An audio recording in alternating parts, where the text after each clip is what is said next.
Ada loved her little cloth bag. Today, her grandmother, Mama Ngozi, put salt inside.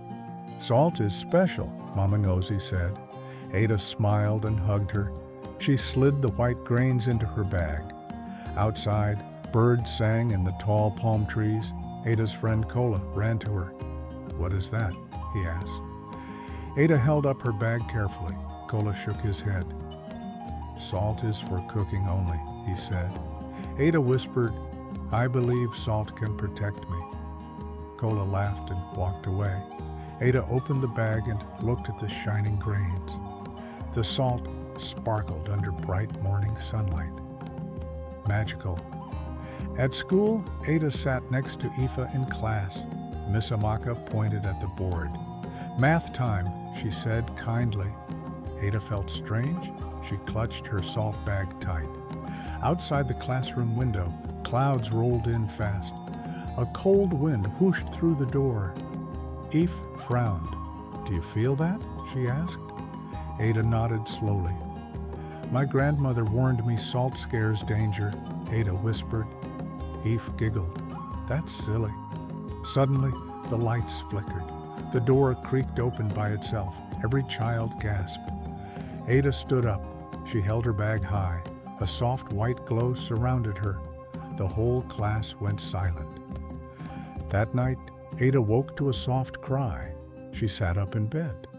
Moonlight slipped through her window. Her little brother, Chidi, called, "Ada?" She tiptoed out, salt bag in hand.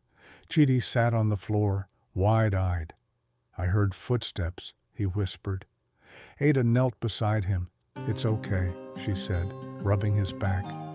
Suddenly, the room grew cold. The wind rattled the window. Ada sprinkled salt in a circle around Chidi's bed. The crying stopped. Chidi blinked. "Thank you," he said. Ada smiled. The salt in her bag felt warm. She knew it must be magic. Next morning, Ada and her cousins, Aif and Zainab, walked to the farm. Grandma's goat, Neka, was gone. They searched the tall grass. "Where is Neka?" Zainab cried. Ada opened her salt bag and held it out. "Let's sprinkle salt," she said. Aif shook his head. Goat doesn't care about salt. But Ada did it anyway. She walked in circles, tossing tiny grains. After a moment, they heard bleating. Behind a bush, Neka appeared, looking lost but safe. Zainab hugged the goat.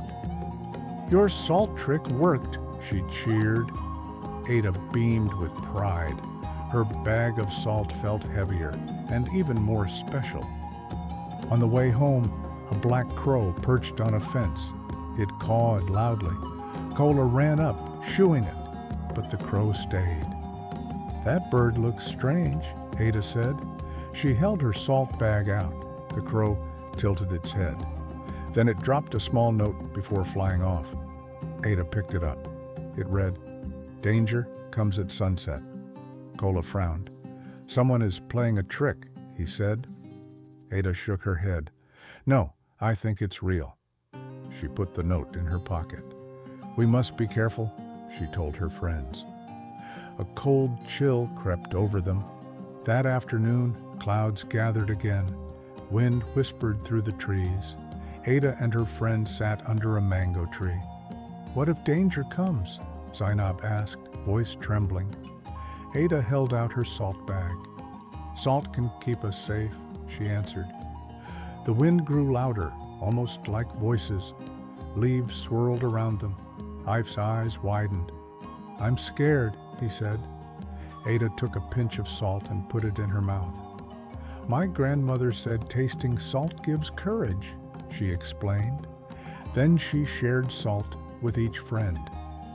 Suddenly, the wind calmed. The leaves stopped moving. The children laughed, feeling brave again. As the sun dipped low, the village gathered for evening prayers. Ada, Kola, Ife, and Zainab joined Grandma Ngozi under the baobab tree. Mama Ngozi held up Ada's salt bag. "Your salt has power," she said softly. "It protects your heart and keeps spirits away." The children listened in awe. A gentle breeze carried the sound of distant drums. Grandma Ngozi sprinkled salt around the circle. Everyone felt warm and safe. "Remember," she said, "true magic lives in faith." Ada squeezed her bag and smiled. She felt proud to carry her grandmother's gift. That night, Ada couldn't sleep. She dreamt of a dark shape by the river. She woke with a start.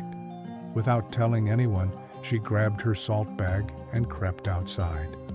Moonlight lit her path. She walked to the riverbank, hearing frogs croak.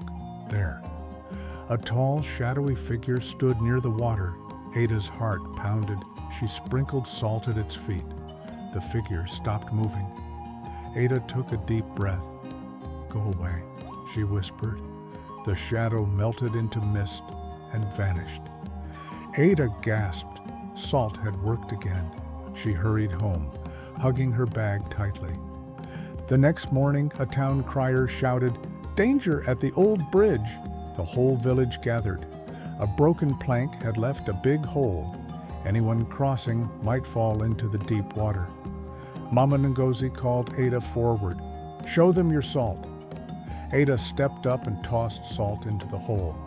A faint glow lit the gap. Strong vines grew across it, creating a safe, rope-like bridge. Villagers cheered and crossed carefully. Kola smiled and gave Ada a thumbs up. Ada's cheeks warmed with happiness. Her bag of salt hung around her neck like a medal of honor. That evening, the village held a lantern festival. Children lit tiny candles inside paper lanterns. Ada hung her bag of salt by her lantern. "Salt and light together," she said. Eve tied her lantern nearby. "You make every lantern special," Eve praised. Music and laughter filled the air. Ada sprinkled salt inside her lantern. Suddenly, her lantern glowed brighter than the rest. All the children gasped in wonder. "How did you do that?" Eve asked. Ada touched her bag. "Grandma's magic." The village chief approached and smiled. "Bring your lantern to the center, Ada." She placed it on a stone plinth. It shone like a star. After the festival, a boy named Amika went missing in the cornfields. His parents cried for help. Ada and her friends dashed out, salt bag in hand. They called, "Amika, Amika!" The tall stalks rustled. Ada sprinkled salt on the ground. A soft path of glowing footprints appeared. The children followed it through the maze of green. At the edge, they found Amika, frightened but safe. He had tripped and hidden. Amika hugged Ada. "Thank you," he whispered. The path of salt sparkle faded away.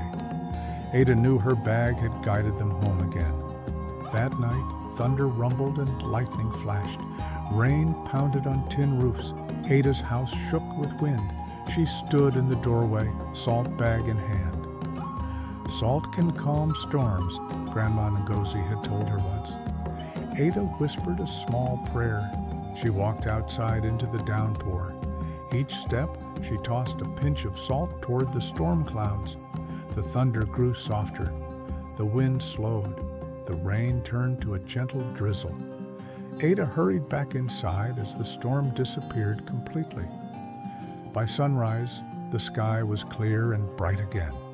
A stranger named Amadi arrived in the village at dawn. He looked worried as he approached Grandma Ngozi. "Please help," he pleaded. "My sister is sick and the medicine won't work." Grandma Ngozi nodded and called Ada. "Bring the salt." Ada gave Amadi her bag. He sprinkled salt around his sister's small hut. She began to stir and breathe easily. Amadi's eyes shone with gratitude. "Thank you," he said, bowing. Ada felt her heart swell. Salt had saved another life. That afternoon, Amadi left, carrying hope and Ada's salt bag close to his chest. The harvest festival arrived with feasting and dancing. Everyone wore bright clothes. Ada's bag of salt hung by her waist. Children chased each other around yam piles. Kola offered Ada a slice of fresh yam. "You deserve this," he said. Ada smiled and shook her head.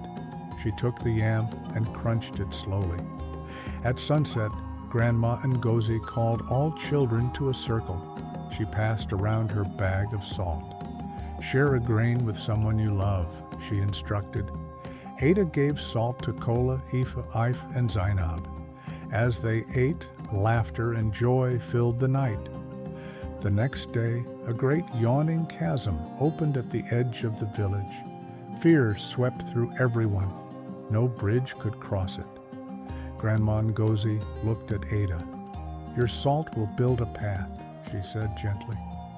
Ada nodded and took a deep breath. She walked to the edge and sprinkled salt over the chasm. The grains danced in the air like fireflies. A glowing stone path rose from the ground across the gap. Villagers gasped and crossed at dawn's first light. Ada stood tall, bag in hand, as the last person reached safety. That evening, the village celebrated Ada as a hero. Fires crackled under the stars. Grandma Ngozi held Ada close and whispered, "Salt carries the love and faith of many." Ada understood now. Her bag was magic, but real power came from love, courage, and care. She smiled and looked at her friends, Kola, Ife, Zainab, and Chidi, each holding a small pinch of salt. "Together, we keep each other safe," she said. The moon shone brightly. Ada's bag of salt rested gently at her side, ready for its next adventure. And so, the secret of salt stayed safe in their hearts. Loved this story? Consider subscribing to this channel, like the video. And also tell me in the comment section where you watched from. Thank you.